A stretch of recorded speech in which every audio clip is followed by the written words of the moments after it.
दिवसांपासून बागलाण तालुका असेल, बागलाण तालुक्याच्या आजूबाजूचा परिसर असेल, या ठिकाणी अतिवृष्टी होत आहे। अतिवृष्टीमुळे शेतकऱ्यांचे मोठ्या प्रमाणावर नुकसान होत आहे। आपण बघतोय की या मक्याचं किती नुकसान झालेलं आहे।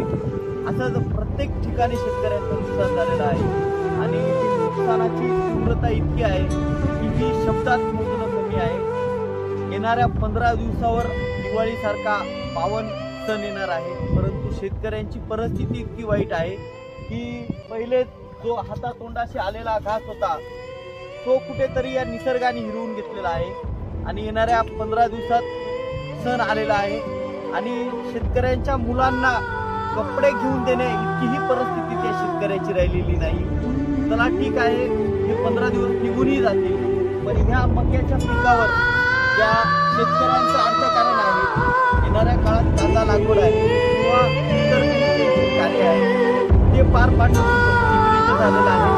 शेतकऱ्यांकडे गरज आहे सरकारचे लक्ष देण्याची आणि शेतकऱ्यांना पाहिजे तेवढी शक्य तेवढी होईल मदत सरकारने करावी, जेणेकरून शेतकरी जगला पाहिजे, शेतकरी परत त्याच्या पायावर उभा राहिला पाहिजे आणि हीच अपेक्षा आम्ही ठेवतो। कारण की आपण बघतोय की किती हृदय पिळवटून टाकणारं हे दृश्य आपल्या डोळ्यासमोर आहे। हा मका गेल्या 4 महिन्यांपासून ह्या शेतात उभा होता, परंतु या अतिवृष्टीने काय अवस्था करून टाकली आपल्याला दिसतंय। अक्षरशः मुळं शिल्लक राहिली नाहीत मक्याला, जो आपल्याला उभा दिसतोय त्याला सुद्धा काहीच आधार राहिलेला नाहीये। माझी सरकार मायबापला एवढीच विनंती असेल की त्यांनी लवकरात लवकर या परिस्थितीचा आढावा घ्यावा। बागलाण तालुक्याची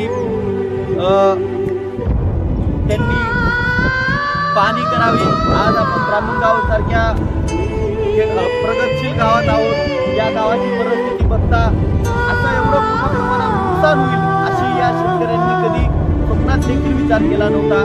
माझी मायबाप सरकारला विनंती असेल की त्यांनी लवकरात लवकर या परिस्थितीकडे लक्ष घाला, अन्यथा शेतकरी देशोधडीला लागल्याशिवाय राहणार नाही। मायबाप सरकार आता फक्त तुमच्यावरच आहे, काहीतरी योग्य निर्णय एकदा तरी घ्या। आपल्यासोबत ब्राह्मणगाव येथील प्रगतशील शेतकरी आहेत आणि आपण त्यांच्या आज शेतात आहोत। बांधावर जाऊन आपण त्यांचा ग्राउंड रिपोर्ट करत आहोत। ह्या मक्याच्या कणसाकडे बघितलं तर डोळ्यात पाणी आल्याशिवाय राहणार नाही। जो मका मोठ्या स्वप्नांनी शेतात पेरला होता आणि आज तो असा पाण्यात वाहून जातोय, तर शेतकऱ्यांच्या डोळ्यात आसू आहेत। शेतकऱ्यांच्या अश्रू पुसण्याची गरज खऱ्या अर्थाने येऊन लागलेली आहे, पण उभा महाराष्ट्र बघतोय की यांच्याकडे लक्ष देईल तर देईल कोण। आपल्यासोबत ब्राह्मणगाव येथील प्रगतिशील शेतकरी बाळासाहेब आहिरे आहेत, आपण त्यांच्या व्यथा जाणून घेऊ या व्हिडिओच्या माध्यमातून। काय वाटतं बाळासाहेब की काय परिस्थिती निर्माण झाली आहे तुमच्या समोर, काय आव्हान उभे राहिलेले आहेत?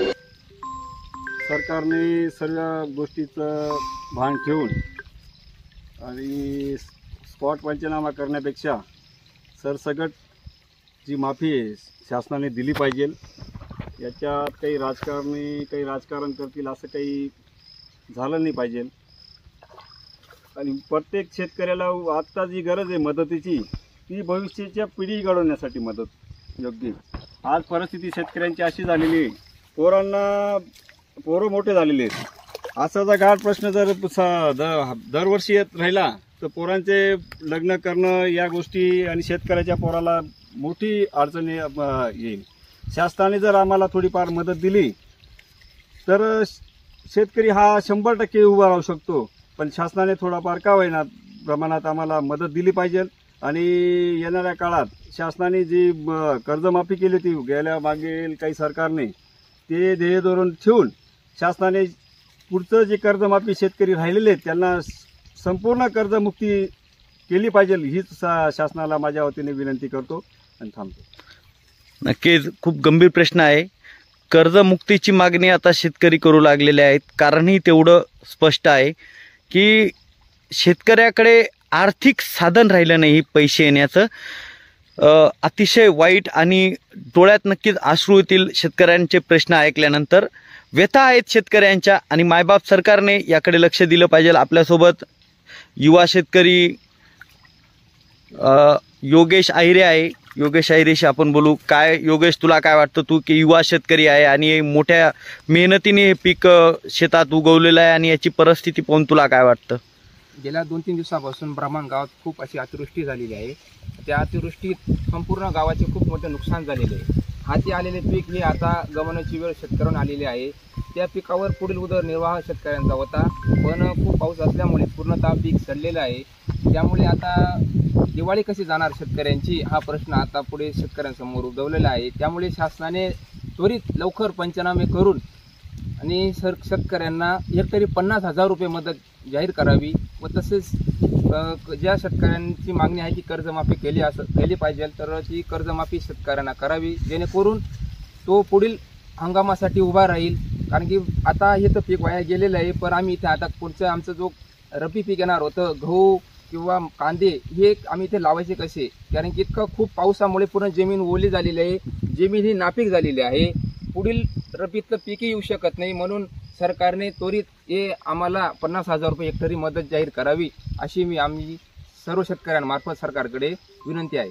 नक्कीच, खरंच ह्या ज्या मागण्या आहेत युवा शेतकऱ्याच्या, त्या नक्कीच शेतकऱ्यांसाठी उपयुक्त आहेत.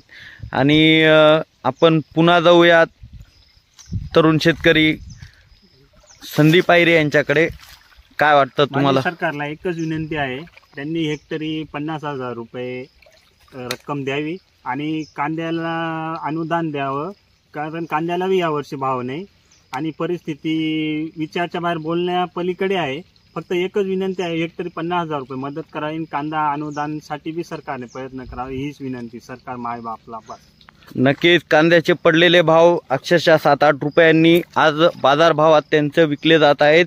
या सर्व परिस्थिती शेतकऱ्यांना खूप काही तरी मागे घेऊन जातील, काळाच्या आड घेऊन जातील.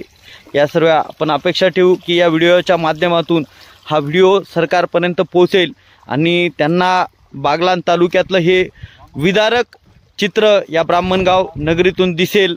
आणि खरंच खूप तोळ्यात पाणी येण्यासारखी ही परिस्थिती आहे. देवाकडे मी प्रार्थना करेल की ह्या परिस्थितीतून या शेतकऱ्यांना निघू दे. आज हे ब्राह्मणगाव इथलं विदारक असं दृश्य आहे. न जाणे अनेक अजून किती गावं असतील की त्यांच्यामध्ये याहीपेक्षा हृदय पिळवटून टाकणारं दृश्य असेल. माझी विनंती असेल सरकारला की त्वरित लक्ष द्या, मदत करा, नाहीतरी शेतकरी या देशातून हद्दपार झाल्याशिवाय राहणार नाही. कृषीप्रधान देशाची जर अशी अवस्था असेल तर विचार करा, नक्कीच विचार करा.